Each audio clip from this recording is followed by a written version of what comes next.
직업방송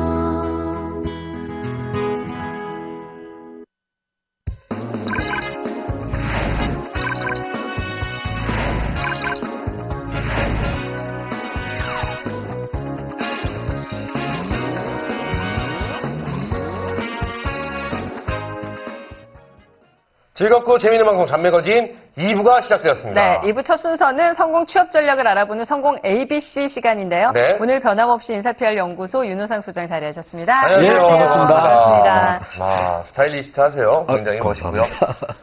만족하시나요? 아직 몸 전체가 조금 그렇다면 슬림해야 그게 되지 최선은 않을까. 아니군요. 예, 그렇습니다. 네, 알겠습니다. 자, 오늘은 이 현대자동차 경력직 사원 공채 전략을 준비하셨다고요. 네, 글로벌 네. 마켓에서 대한민국의 우수한 품질을 중심으로 공격적으로 집중하고 있는 현대자동차의 경력사원 공채에 대해서 세밀하게 분석해보자 합니다. 네. 통상적으로 경력사원 공채가 이렇게 연초에 진행되는 건 굉장히 드문 일인데요. 급변하는 시장 환경에 좀 대응력을 키우고 그다음에 미래 기술에 대한 선도적인 개발을 목적으로 우수 인재를 조금 사전에 확보하는 의미에서 진행되고 네. 있으며 20일까지 서류 접수가 마감 예정입니다. 그렇군요. 얼마 남지 않았네요. 상반기 공채 시즌 전에 네. 미리 좀 우수한 인재를 확보하자는 취지에서 기존의 다른 연도와는 다르게 또 전략적인 접근을 시도한 게 아닌가 생각이 드는데 지원 자격 좀 까다로울 것도 같습니다. 어떤가요? 뭐 특별하게 까다로운 건 없습니다. 이번 경력사원 공채의 지원 자격은 4년제 정규 대학 학사학위 소유자 중에서 모집 직종에서 경력 3년 이상이면 지원 가능합니다. 네. 경력사원 채용 특성상 학점과 외국어 성적에 제한 없이 진행될 예정입니다. 네. 또한 모집 분야는 크게 연구개발을 비롯하여 품질, 구매, 마케팅 분야로 진행되며 세부 직종들이 있고 그다음에 관련 전공 계열, 그다음에 근무지들은 홈페이지에 자세하게 안내되어 있기 때문에 확인하시면 됩니다. 네. 네, 그렇군요. 나이 제한도 없을까요?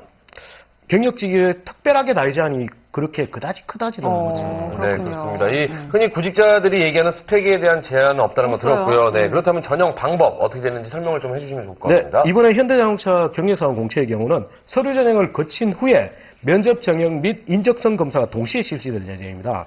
면접 전형과 인적성 검사가 동시에 진행되기 때문에 과거 신입사원은 2차 인적성, 3차 면접 전형으로 진행되는 신입사원 공채보다는 조금 더 간략한 형태로 진행될 예정이고요. 네. 이번 공채의 최종 서류 전형 합격자는 2월 초에 홈페이지나 이메일로 개별 통지될 예정입니다. 네, 그렇군요. 결과도 거의 바로 나온다고 할 수 있겠네요. 네. 경력직 사원 공채라 신입 공채와는 뭐 여러 가지 면에서 차이를 좀 보입니다. 네네. 면접도 좀 간소화됐는데 하지만 회사가 원하는 인재상 이 부분은 잘 어필해야 되는데 인재상은 비슷할 것 같아요. 네, 뭐 인재상은 현대자동차 인재상이 원래 도전을 비롯해서 창의, 네. 열정, 협력, 글로벌의 5가지 인재상을 지니고 있습니다. 네. 다만 이번 공채가 신입사원 공채가 아닌 경력사원 공채이기 때문에 인재상에 따른 원론적인 접근보다는 최근 회사 내에서 전략적인 부분에 좀 집중하여 이 전략 속에서 본인의 키워드를 찾는 것이 보다 강한 인상을 남겨줄 수 있습니다. 네. 실제로 최근 열린 디트로이트 모터쇼에서는 현대자동차는 새로운 브랜드 슬로건인 New Thinking, New Possibility라는 걸 발표하면서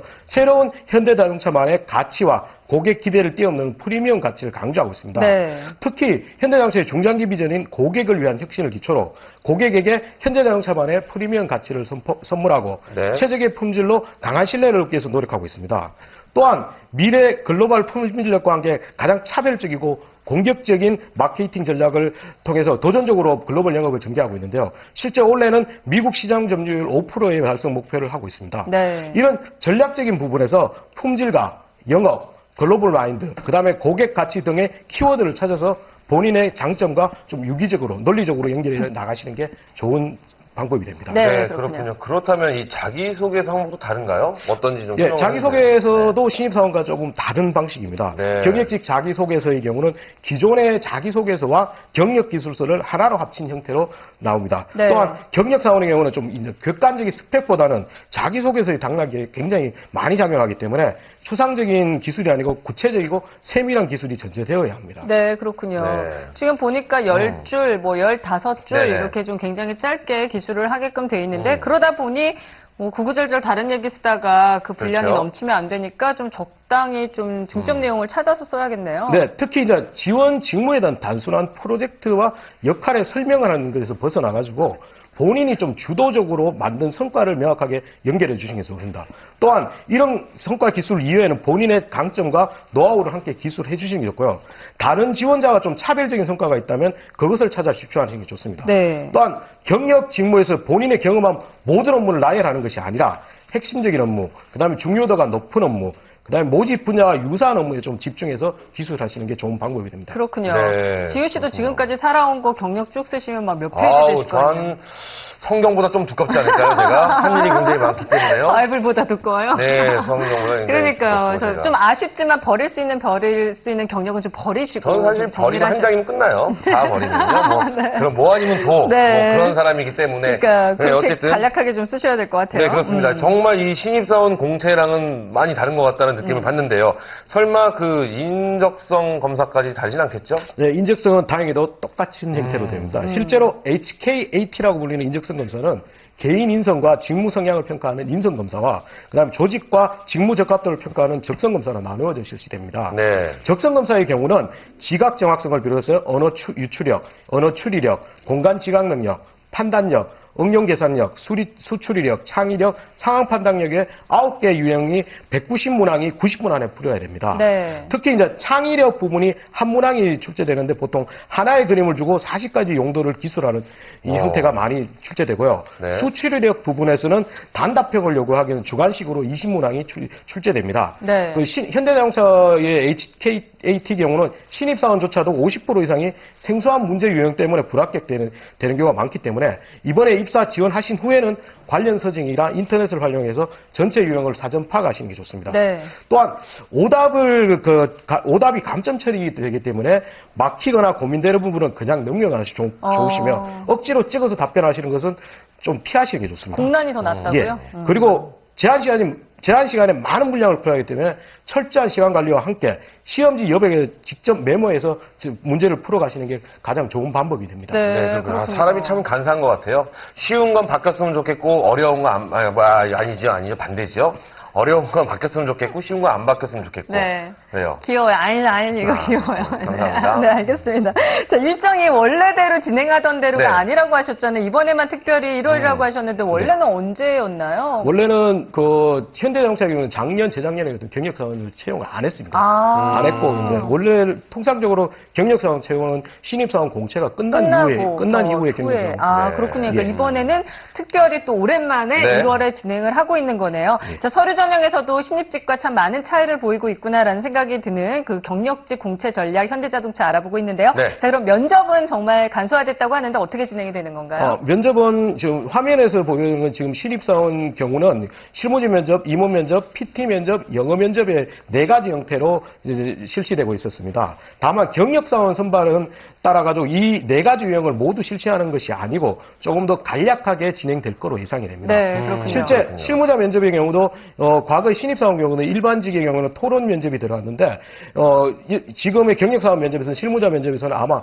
경력과 지원 직무에 연관된 질의응답을 위주로 진행될 걸로 예상이 됩니다. 네. 그렇군요. 그렇다면 이 경력사원 면접 준비, 이거 어떻게 하면 좋을까요? 5가지 정도로 제가 정리를 해봤습니다. 네. 일단 경력사원 채용이기 때문에 업무 능력에 집중하는 경향이 굉장히 강합니다. 그런데 하지만 이런 업무 능력 이외에 현대자동차의 조직 문화라든지 환경에 대한 사전 학습을 통해서 빠르게 적응할 수 있고 업무 성과를 만들 수 있다는 걸 명확하게 알려주셔야 됩니다. 네. 그리고 두 번째는 경력사원들이 대부분 너무 거창한 입사 후 비전을 제시하는 경우가 많습니다. 이 경우보다는 향후 3년 내에 실질적으로 실행할 수 있는 목표를 제시해 주는 게 보다 현실적으로 보이게 됩니다. 그리고 세 번째는 경력사원의 경우는 이직 사유에 대한 부분이 중요한 선발의 잣대가 됩니다. 그렇겠네요. 그렇기 때문에 부정적인 인상을 남길 수 있는 이직 사유는 반드시 피해야 되는데 이런 예를 들면 전 직장의 업무라든지 동료에 대한 불만, 상사에 대한 불만, 그다음 개인적인 편의상, 건강상의 이유 등은 살짝 피하시는 게 좋습니다. 그리고 네 번째는 연봉과 직급에 대한 논의의 질문은 경력사원 공채이기 때문에 자주 등장하게 됩니다. 그런데 가급적 본인이 소신껏 이야기하는 것보다는 회사 측을 따른다는 분위기로 답변을 해주시기 좋습니다. 네. 왜냐하면 각각의 경력 산정의 기준은 미리 정해져 있고 그다음에 공채이기 때문에 융통성이 좀 작습니다. 그리고 마지막에는 경력상의 공채의 경우는 영어의 중요도가 좀 낮습니다. 하지만 현대자동차는 글로벌 소싱과 공격적인 경영을 통해서 글로벌 영역이 가장 중요한 키워드로 지금 대두되고 있습니다. 그렇기 때문에 각각의 면접에서 영어 질문에 대한 걸 사전 준비하셔야 되는데 네. 일상적인 질문에 대한 질문이 반복되기 때문에 거기에 대한 준비와 지원 분야에 대한 전문 용어를 미리 찾아보시는 게 좋습니다. 네, 네, 그렇군요. 그렇군요. 아, 영어까지 또 신경을 쓰셔야 되고. 네. 자, 오늘 현대자동차 경력직 사원 공채 전략에 대해서 자세한 내용과 또 유령 팁까지 네. 자세하게 알려드렸습니다. 많은 분들 지원하셔서 좋은 결과 얻으셨으면 하는 바람 가져봅니다. 지금까지 도움 말씀에 인사PR 연구소 윤호상 소장께서 수고해 주셨습니다. 고맙습니다. 네, 감사합니다. 감사합니다.